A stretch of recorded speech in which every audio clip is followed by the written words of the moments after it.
ഇക്കാലത്ത് ഏറ്റവും പ്രധാനപ്പെട്ടത് കമ്മ്യൂണിക്കേഷൻ സ്കില്ലാണ്, അതും നല്ല ഇംഗ്ലീഷിൽ. ഞാനും എൻ്റെ ആവറേജ് ഇംഗ്ലീഷിൽ നിന്ന് മെച്ചപ്പെടാനുള്ള ശ്രമത്തിലാണ്.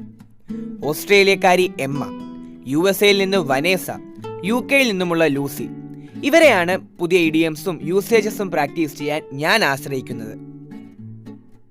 ഇത് വീർദാസിന്റെ സ്റ്റാൻഡപ്പ് കോമഡി. ചിരിയുണ്ട്, ചിന്തയുണ്ട്, കിഡിലൻ ഇംഗ്ലീഷും. 11 to 18 ഏജിലുള്ള സ്റ്റുഡൻസിനെ ഉദ്ദേശിച്ചുള്ള ദ ഹിന്ദു ഗ്രൂപ്പിന്റെ പ്രസിദ്ധീകരണമാണ് the Hindu in school. Amazing സ്റ്റോറീസും ഇൻട്രസ്റ്റിംഗ് ഫാക്ട്സും സിമ്പിൾ ഇംഗ്ലീഷിൽ ഇവിടെ അവൈലബിൾ. ഇംഗ്ലീഷിന് വേണ്ടി ഞാൻ കൂട്ടുകൂടുന്നവരിൽ പ്രധാനികളാണ് ചാൻഡലറും റോസും ജോയിയുമൊക്കെ. സിറ്റ്കോമുകളും സീരീസുകളും ബോറടിയില്ലാതെ ഇംഗ്ലീഷ് പഠിപ്പിക്കും. ഇനി അല്പം റിലാക്സേഷൻ. ഷട്ടിൽ കോർട്ടിൽ കുട്ടിക്കൂട്ടത്തിനൊപ്പം ഞങ്ങളുടെ തട്ടിപ്പ് ഫുട്ബോൾ.